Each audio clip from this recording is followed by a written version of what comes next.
Have you ever boarded a flight, fastened your seatbelt, and briefly wondered about the plane's past? What if that aircraft had a story soaked in tragedy, and possibly haunted by it? Tonight, on the Grim Tapes, we dive into one of the most chilling aviation mysteries in modern history.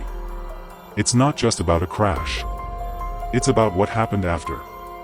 A tale that defies logic and continues to haunt flight crews and passengers to this day. This is the eerie, true story of the phantom of Flight 401. In this special extended deep dive, we're exploring everything, from the events leading up to the crash, the bizarre aftermath, the paranormal sightings, and the questions that continue to puzzle even the skeptics. So buckle up, dim the lights, and prepare to uncover one of the most documented cases of ghost sightings in aviation history. The tragedy begins, Flight 401's fateful night. On December 29th, Eastern Airlines Flight 401 departed from New York's JFK Airport, bound for Miami. The aircraft, a Lockheed L-1011 TriStar, was a state-of-the-art jetliner, piloted by a seasoned crew, Captain Bob Loft, First Officer Albert Stockstill, and Flight Engineer Don Repo. As the plane began its descent into Miami, a minor issue arose: a landing gear light failed to illuminate. This seemingly trivial problem quickly turned into a catastrophe. Distracted by the malfunctioning indicator, the crew didn't realize that the autopilot had been inadvertently disengaged.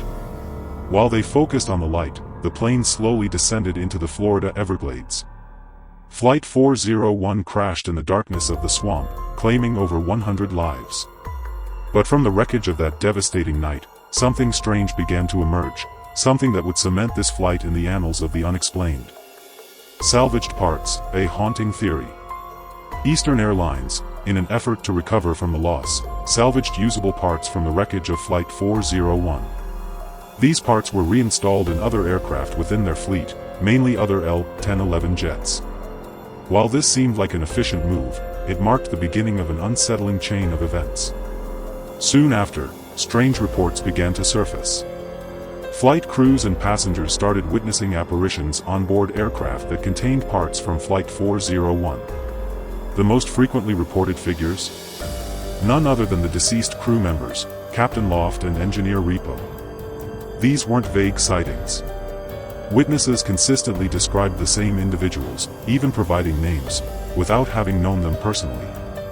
Were the spirits of Flight 401's crew lingering on through the parts that had been reused? Or was there something deeper tying them to the skies? The ghostly encounters begin. The first reported ghostly sightings occurred shortly after the parts were redistributed. On one L-1011 flight, a flight attendant spotted a uniformed man sitting among the passengers. When she approached to speak with him, he vanished into thin air. In another instance, a flight engineer performing a routine check reportedly saw a man in the engineering bay. When he asked what he was doing there, the figure looked up and said, "I don't need to check anything. I've already done it." That figure matched the description of Don Repo. Passengers, too, reported seeing a ghostly man looking out from the cockpit windows. Maintenance crews grew wary of working alone on certain planes at night. Eastern Airlines never publicly confirmed these sightings, but internally, records showed dozens of reports from employees, many of whom had never even worked together, yet told eerily similar stories. Don Repo, the guardian spirit? Interestingly, some stories cast Don Repo in a protective light. One flight attendant claimed Repo appeared before a takeoff and warned, "There's going to be a fire on this plane." The flight was grounded and, during inspection, a critical wiring issue was found, one that could have caused disaster. Others described seeing Repo in the avionics bay or near flight instruments, seemingly inspecting the aircraft. It was almost as if he had taken on the role of an eternal guardian, ensuring no one else suffered the same fate. Why would Repo return, not to harm, but to help? Was it guilt, duty, or a desire to protect? His spirit's appearances seemed far more than hallucinations. They were warnings. Interventions. The corporate silence and cover-up allegations. Eastern Airlines reportedly began disciplining employees who reported the sightings. Rumors swirled that those who talked openly about the ghosts were reprimanded or transferred. This led many to believe that a cover-up was underway. After all, who would want to fly on a haunted plane? Denying the claims may have been a way to protect the company's image. Yet, the stories continued to leak.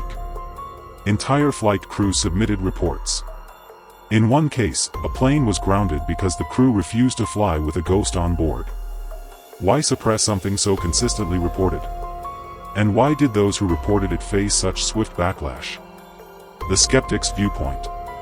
Of course, not everyone believed in the phantom tales. Skeptics argued that the stress following the crash caused mass hallucinations. Others believed the stories were exaggerated or outright fabrications. Some suggested psychological projection, people seeing what they wanted or expected to see in the wake of tragedy. Others blamed fatigue, overwork, or even shared delusions within tightly knit crews.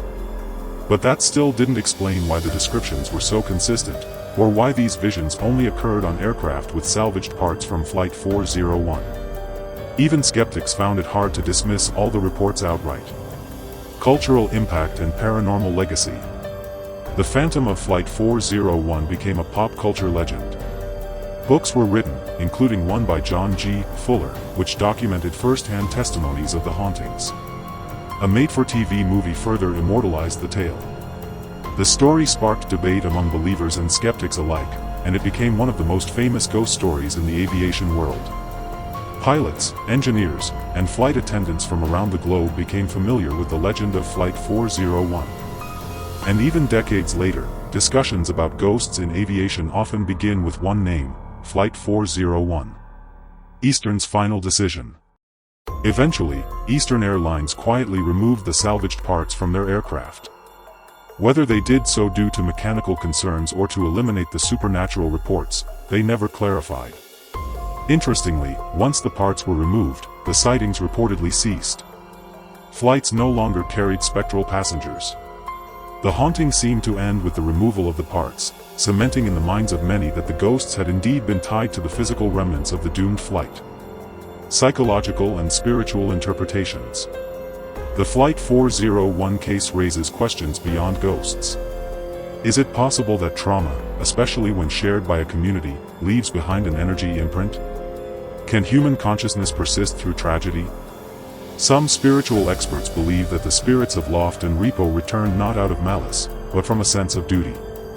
They were professionals in life, and perhaps in death, they still saw themselves as responsible for the lives of those who followed. What are we to believe? Whether you believe in ghosts or not, the story of Flight 401 pushes us to confront what we understand about death, trauma, and the human spirit. The consistent sightings, the protective messages, and the correlation between salvaged parts and hauntings create a puzzle not easily dismissed.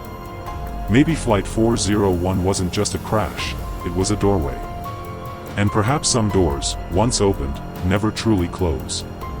You've just spent hours unraveling the eerie legacy of Flight 401. Now, we turn the question to you. Do you believe the spirits of Captain Loft and Don Repo were truly haunting the aircraft? Or were these simply tales crafted from grief and fear? Could energy from a tragedy really attach itself to objects, like salvaged aircraft parts, and follow them into new environments?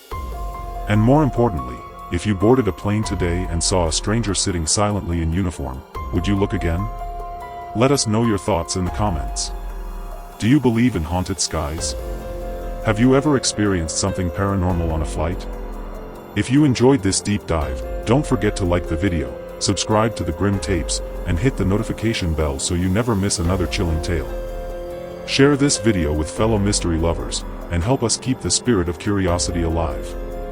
Thank you for watching. Until next time, stay curious, stay haunted.